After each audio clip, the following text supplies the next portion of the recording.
Módulo 3, parte 2, especificações regulamentares. No presente módulo, pretende-se agora passar à apresentação das especificações regulamentares impostas pelo Eurocódigo 2, no que se refere à colocação da armadura em secções de betão armado, e dar assim início ao mergulhar no documento regulamentar, por forma a que os estudantes comecem a compreender e a localizar aonde se encontram as regras, as especificações a que temos que obedecer durante o projeto. Portanto, em termos de especificações legais, para o recobrimento da armadura é função do tipo de ambiente em que a estrutura se insere, e quanto mais agressivo for a estrutura, maior a espessura exigida para o recobrimento. E a sua dimensão é estabelecida no capítulo 4 do Eurocódigo, designado durabilidade e recobrimento das armaduras. De acordo com o Eurocódigo 2, uma estrutura duradoura deve satisfazer durante o seu tempo de vida útil os requisitos de utilização, resistência e estabilidade, sem perda significativa de utilidade nem excesso de manutenção não prevista. A proteção necessária da estrutura deve ser definida considerando a utilização prevista, o tempo de vida útil do projeto, conforme especificado na norma 1990, ou seja, no Eurocódigo 0, e o programa de manutenções e as respectivas ações. O regulamento estabelece que a proteção contra a corrosão do aço das armaduras depende da capacidade, da qualidade e da espessura do recobrimento, como definido no parágrafo 4.4, e da fendilhação, como especificado no parágrafo 7.3. A capacidade e a qualidade do recobrimento obtêm-se controlando o valor máximo da relação água-cimento e o teor mínimo de cimento, de acordo com a norma EN 206-1, podendo estar associadas a uma classe de resistência mínima do betão. Portanto, passo agora a apresentar ipsis verbis as especificações regulamentares, tal como elas são expressas no Eurocódigo 2, designadamente no parágrafo 4.2, designado condições ambientais, é dito no parágrafo 1, as condições de exposição são as condições químicas e físicas a que a estrutura está exposta para além das condições mecânicas. As condições ambientais são classificadas de acordo com o quadro 4.1, que apresento seguidamente, com base na norma 206-1. Portanto, o quadro 4.1 é um quadro extenso, que eu aqui apresento partido em 3 slides, e é onde são definidas textualmente as diferentes tipologias das classes de exposição, e é descrito, digamos assim, o ambiente aonde a estrutura se inserirá e, por semelhança, é assim que catalogamos. Ou seja, são dados, naturalmente, na terceira e última coluna, exemplos informativos de condições em que podem ocorrer estas classes de exposição e, portanto, são 6 as classes. A classe 1 é de nenhum risco de corrosão ou ataque, designada por X0, e que tipo de estruturas é que se encontram nestas situações? Pronto, é quando temos um betão sem armadura ou elementos metálicos embebidos, todas as exposições, exceto em situação de gelo, abrasão ou ataque químico, e, portanto, para betão com armadura ou elementos metálicos embebidos muito seco. Estão nesta situação o betão no interior de edifícios com uma umidade do ar ambiente muito baixa. E, portanto, em função desta descrição e deste tipo de exemplos que nos apercebemos aonde é que se insere a estrutura que estamos a analisar e, consequentemente, como é que se classifica a classe, como é que se designa a classe. E, portanto, temos a designação da classe, como eu já disse. A classe número 1 é nenhum risco de corrosão ou ataque. A classe 2 será de corrosão induzida por carbonatação, portanto, betões no interior de edifícios com uma umidade do ar ambiente baixa, ou então um betão permanentemente submerso em água, ou betões com um grande número de superfícies sujeitas ao contacto prolongado com a água, etc. Portanto, será XC1, XC2 e assim sucessivamente. Depois, a terceira classe é de corrosão induzida por cloretos, ou seja, fundamentalmente problemas associados a águas com cloro, e, portanto, serão as classes XD1, XD2 e XD3. E a classe 4 será a corrosão induzida por cloretos presentes na água do mar. Os sais da água do mar são, obviamente, mais agressivos para o betão. E depois, finalmente, temos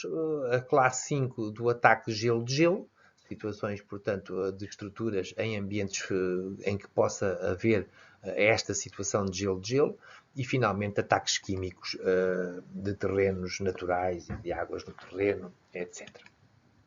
E, portanto, aqui o projetista o que tem que verificar é aonde é que se encontra a sua estrutura e qual a situação descrita que mais se assemelha e, em função disto, caracterizar ou classificar a classe. No parágrafo 3, refere-se que, além das condições indicadas no quadro anterior, no quadro 4.1, deverão considerar-se tipos particulares de ações agressivas ou indiretas, incluindo os ataques químicos, não é? Resultantes da utilização da estrutura, armazenamento de líquidos, de soluções de ácidos ou de sulfatos, etc. Ou de ataques físicos, não é? Devido a variações de temperatura, por abrasão, por penetração de água, etc. Então, no parágrafo 4.3, estabelecidos os requisitos de durabilidade, e diz o Eurocódigo que para se alcançar o tempo de vida útil de projeto especificado para a estrutura, devem ser tomadas medidas adequadas para proteger cada elemento estrutural das ações ambientais relevantes. No parágrafo 2 é dito que os requisitos de durabilidade devem ser considerados quando? Na concepção estrutural, na seleção dos materiais, nos pormenores construtivos, na execução, no controle da qualidade da estrutura, nas inspeções que são efetuadas, nas verificações e em disposições particulares, por exemplo, utilização de aço inoxidável, revestimentos, proteção catódica. Ou seja, estes requisitos têm de ser considerados em todas as fases do projeto e garantidos que são tidos em conta. Depois, o parágrafo 4.4.1.2 estabelece o recobrimento mínimo, designado por C mínimo, e o recobrimento mínimo para armaduras deve assegurar a transmissão eficaz das forças de aderência, como depois iremos também ver o que é dito nas secções 7 e 8, a proteção do aço contra a corrosão, o que tem efeitos na durabilidade, e uma adequada resistência ao fogo. No parágrafo 2 é dito que deve utilizar-se o maior valor de C mínimo que satisfaça simultaneamente os requisitos de aderência, definidos através do C mínimo B, e de condições ambientais, definidos através do C mínimo DUR, nunca inferiores a 10 milímetros, ou seja, o recobrimento mínimo será de 1 centímetro e, podendo ser maior, função de parâmetros que vamos ver de imediato. Portanto, este ΔC-DUR que referia naquela expressão tem em conta uma margem de segurança que o Eurocódigo diz deve ser considerada em geral igual a 0. Portanto, este valor em geral não temos de nos preocupar com ele. A mesma coisa se passa com o ΔC-DUR, que é uma redução do recobrimento mínimo no caso de utilização de aço inoxidável, em geral, e no que diz respeito a esta unidade curricular de betão estrutural, não o vamos ter em consideração, pelo que vamos sempre considerar igual a 0. E, finalmente, o ΔC-DUR-ED, que é uma redução do recobrimento mínimo no caso de proteção adicional, o que, em geral, nas nossas estruturas correntes não é efetuado e pelo que, em geral, deve também ser considerada igual a zero. E, portanto, estas parcelas não vão afetar o nosso recobrimento e, como tal, posso dizer que o recobrimento mínimo, o C mínimo, pode, portanto, considerar-se dado por o maior destes três valores, o C mínimo B, o C mínimo DUR ou 1 centímetro. E vejamos agora quais são os valores ou como é que se estabelecem este C mínimo B e este C mínimo DUR. O C mínimo B é o recobrimento mínimo para os requisitos de aderência, conforme se deverá ver no parágrafo 4.4.1.2.3, e, portanto, diz que é a função, portanto, das disposições dos varões. Se estivermos a tratar de varões isolados, o C mínimo é igual ao diâmetro do varão. Se forem varões agrupados, será igual ao diâmetro equivalente do varão. Se a máxima dimensão do inerte utilizado para a produção do betão for superior a 32 mm, então este C mínimo deve ser aumentado de pelo menos meio centímetro, ou seja, 5 mm. Quanto ao C mínimo DUR, é o recobrimento mínimo relativo às condições ambientais diz o Eurocódigo que para um tempo de vida útil do projeto de 50 anos, a classe estrutural recomendada é a classe S4. Ou seja, para a generalidade das nossas estruturas, o nosso ponto de partida é uma classe estrutural S4. Esta classe pode ser alterada em função da classe de exposição e dos critérios pretendidos, nunca podendo ser inferior a S1, como vamos ver no quadro seguinte. E, portanto, são estas as classes portanto, neste quadro, no quadro 4.3N do Eurocódigo, é estabelecido qual é o critério que nós pretendemos garantir para efeitos da verificação da segurança e temos as classes de exposição em que pode estar a nossa estrutura incluída, como vimos lá atrás, logo no início, naquela tabela em que são definidas as classes de exposição. E, portanto, em função da classe de exposição, em função do critério que se pretende para a estrutura, o que sabemos é que, dou um pequeno exemplo, portanto, se eu quero um tempo de vida útil do projeto não de 50 anos, mas de 100 anos, então, se a estrutura estiver numa classe de exposição XC1, eu tenho que aumentar duas classes à sua classe padrão para poder considerar,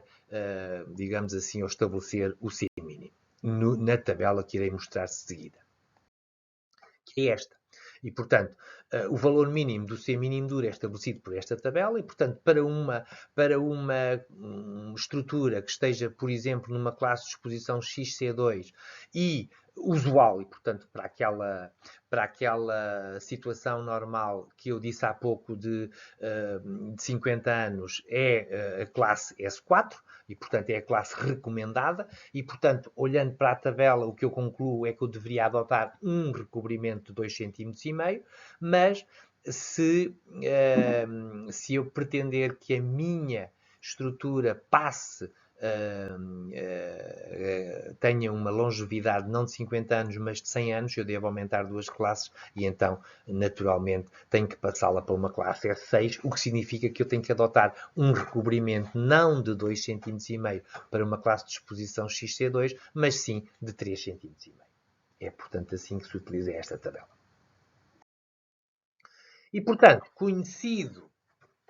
o valor do recobrimento, é então possível estabelecer corretamente qual é o posicionamento da armadura, ou, se quisermos, é possível definir corretamente a altura útil da secção, a qual podemos afirmar, igual à altura da secção H, à qual vamos subtrair o recobrimento, que, como vimos, são valores entre 2 a 3 cm usualmente, do diâmetro da armadura transversal, que eu aqui vou designar por diâmetro do estribo, da distância ao centro de gravidade da armadura. Portanto, como iremos demonstrar em módulos subsequentes, quando analisarmos o estudo do esforço transverso, os estribos os diâmetros dos estribos andam entre diâmetros de 6 a diâmetros de 10. E, portanto, para este efeito, por segurança, o que eu aconselho é, desconhecendo nesta fase qual é o estribo do esforço transverso, que se adota um diâmetro de 10, ou seja, 1 cm. E quanto ao diâmetro da armadura longitudinal, que também desconhecemos antes de a dimensionarmos, aquilo que sabemos é que, em geral, nas secções terão armaduras longitudinais que serão de diâmetros de 12 a diâmetros de 25, nunca menos que 12, nunca mais do que diâmetros de 25, razão pela qual o que eu aconselho é que, numa fase de estimativa, se adotem varões de 25 para efeitos desta conta, para a estimativa da altura útil da secção. E, portanto, esta altura útil, como iremos ver, é muitas vezes estimada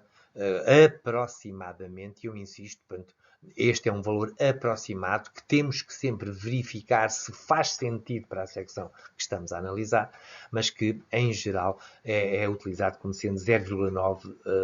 90% da altura da secção.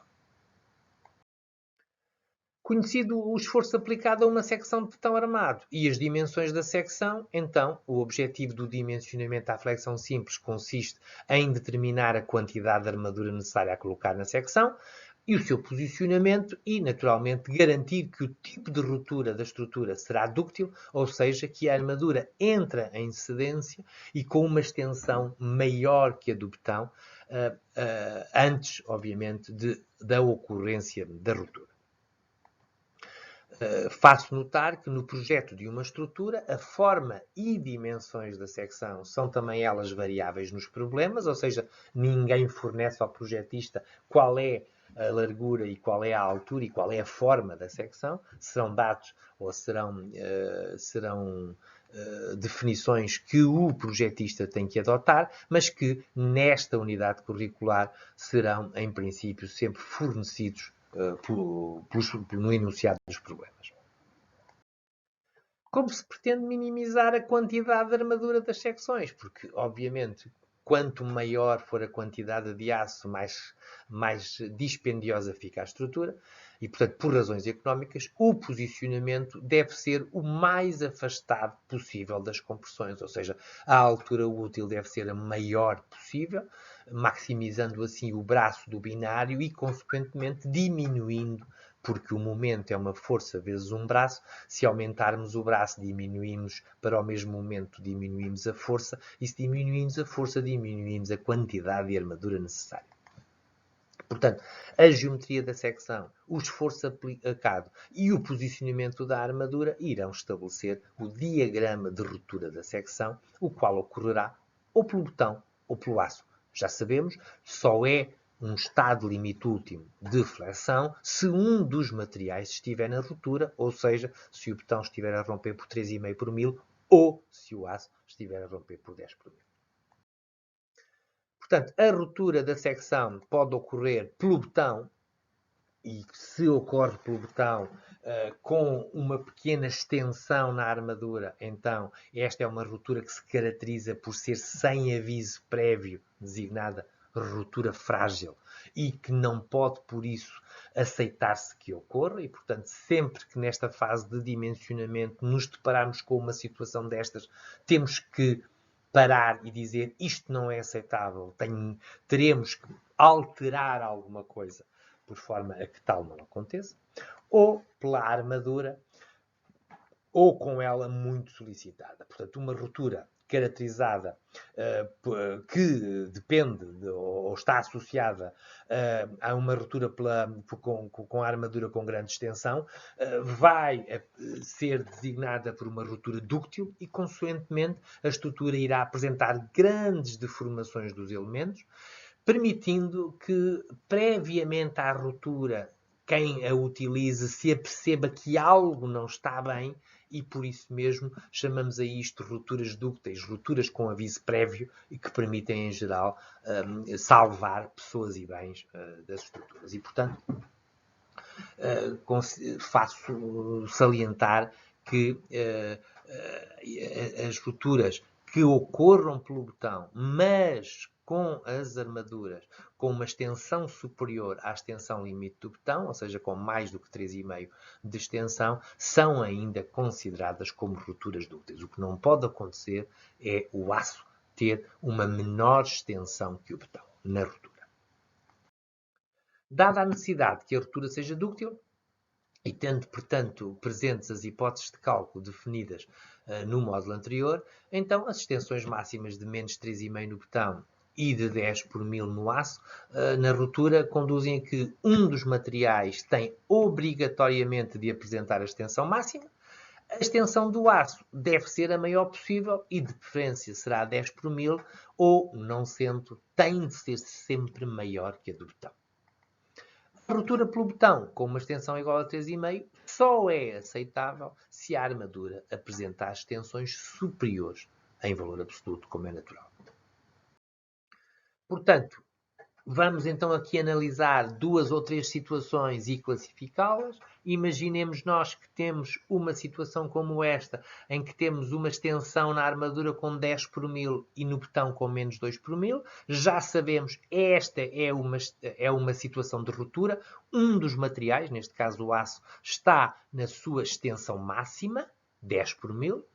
e estando a ruptura a ser condicionada pelo aço, esta é garantidamente uma ruptura dúctil. Passemos para outro exemplo. Este exemplo em que o aço está a romper na ruptura com 3,5 por 1000 e o betão, desculpem, está a romper com 3,5 por 1000 e o aço com 10 por 1000. Cá está. Outro exemplo em que temos ruptura, é uma situação de ruptura porque há um material, pelo menos, que está com a sua extensão limite, neste caso a tensão simultaneamente os dois, mas como o aço tem uma extensão superior à extensão do betão, naturalmente é uma situação de ruptura classificada como dúctil. Outra situação possível é uma situação desta de menos 3,5 no betão e de 4 no aço, ou seja, é uma situação de ruptura porque um dos materiais está na ruptura, a menos 3,5 neste caso o betão, portanto uma ruptura pelo betão, enquanto que a anterior era uma ruptura pelo aço e pelo betão simultaneamente, agora não, é uma ruptura pelo betão, mas como o aço tem uma extensão superior à do betão, pouco, é verdade, mas ainda é superior à do betão em termos absolutos, esta é uma ruptura ainda classificada como dúctil, mas sendo já uma ruptura pelo betão. Finalmente, analisemos esta situação de menos 3,5 e 2 por 1000. Continua a ser uma situação de ruptura. Um dos materiais está na sua extensão máxima, neste caso é o betão, está com menos 3,5 por 1000, mas o aço só tem uma extensão de 2 por 1000. Como o aço só tem uma extensão de 2 por 1000, esta é uma situação de ruptura que nós não podemos aceitar porque a classificamos como frágil. Ou seja, é uma ruptura pelo betão, é uma ruptura frágil e, consequentemente, é uma ruptura que não interessa e que temos de analisar. Então, o que é que faz o engenheiro numa situação destas? Chama a atenção. Em primeiro lugar, note como, à medida que a ruptura deixou de ser condicionada pelo aço e passou a ser condicionada pelo betão, a linha neutra foi descendo, cá está. São situações de cada vez o momento é maior e, portanto, cada vez a força do binário é maior e, consequentemente, obriga a maior área comprimida no betão e, consequentemente, a linha neutra, ao ir descendo, significa que estou cada vez mais a utilizar maior área da secção de betão, até que ela deixa de ser insuficiente para agarrar e garantir a segurança à ruptura. E, formalmente, o que isto significa é esta secção, para a última situação, deixou de ser suficiente, passou a ser pequena para a dimensão do esforço a que está sujeita, razão pela qual, aqui, enquanto projetista, o que se aconselha é eu tenho de mudar de secção, eu tenho que adotar uma outra secção maior do que esta para suportar o esforço para o qual eu queria que esta fosse capaz de suportar. E, portanto, reforçando o que acabei de dizer, admita-se uma secção sujeita a um momento fletor cujo dimensionamento conduz a uma situação classificada de ruptura frágil. Isto acontece por vezes na nossa fase de projeto. E o que é que eu devo fazer numa situação destas? Foi aquilo que eu acabei de dizer. Ou seja, quando isto acontece, significa que a secção é pequena para o esforço que está aplicada e que o que temos que fazer é redimensionar a secção, torná-la maior, fundamentalmente, como também iremos ver mais adiante no curso,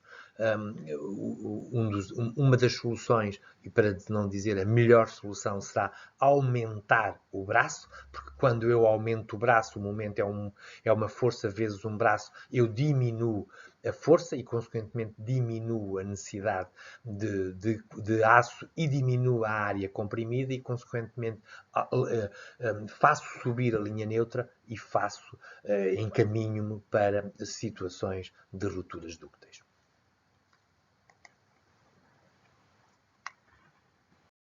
No presente módulo, procedeu-se à apresentação das especificações regulamentares impostas pelo Eurocódigo 2, no que se refere à colocação da armadura em secções de betão armado,